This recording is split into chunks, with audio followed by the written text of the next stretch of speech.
Hello and welcome to Professor Pincushion. In this tutorial, I'm going to show you how to do ruching with elastic, also known as gathering with elastic.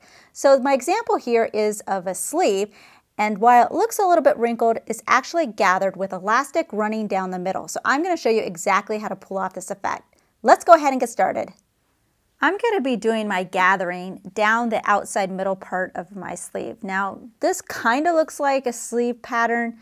It looks a little bit different because my sleeve has actually been split in half. It's actually two parts. So I have one part here and then we have one part here. So this seam right here is where I want that gathering to be. This part here and here, that's the underarm seam. So all I'm going to do first is I'm just going to put these two sides together and just create a normal seam. So I'm going to match up my raw edges. And then I'm going to stitch whatever my seam allowance is from the top to the bottom so I have one full sleeve. Don't forget to do your back stitching when doing your seam, and you should make sure that your pieces are right side to right side. For this particular part, you do not need to open your seam allowance and press it. You're just going to keep them closed. Here's the seam that I just created, and from my pattern I have two dots. I have one here and one here. This area is where all my gathering is going to take place.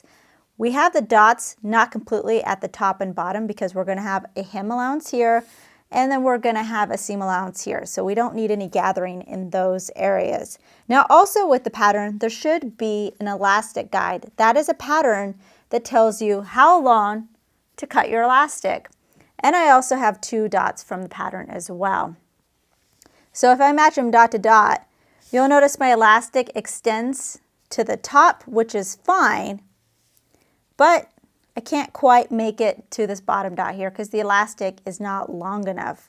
This is the way it's supposed to be. I would say my elastic is about 3/4 the length of the full length of the area that I'm doing my gathering to.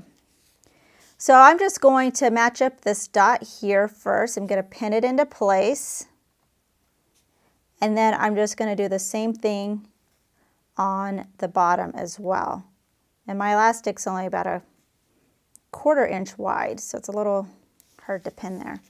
So I'm going to bring this down here, match up this dot, and you'll notice that my sleeve is kind of folding in on itself because of the length of the elastic.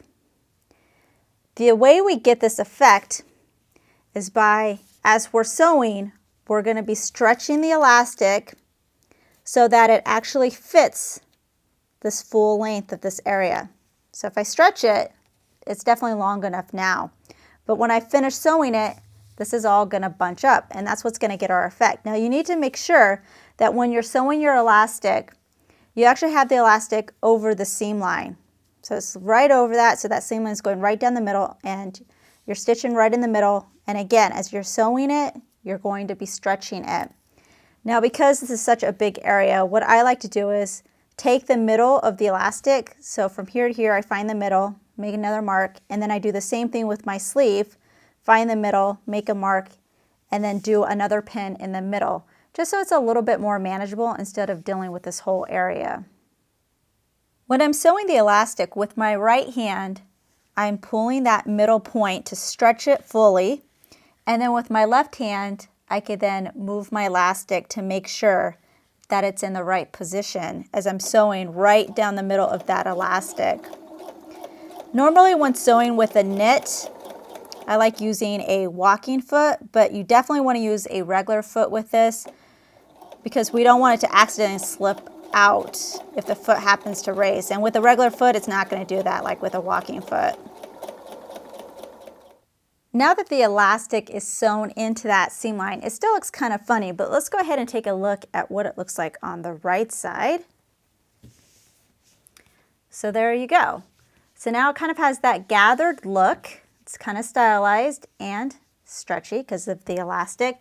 So I would just continue on with my sleeve as normal, which for me the next step would be sewing the underarm seams together. So that's basically how you do ruching with elastic.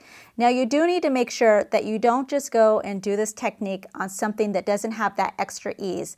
The item that you're sewing it to obviously needs to be longer than the finished length because it is gathering it up. So this item will be shorter than what it was originally before the elastic.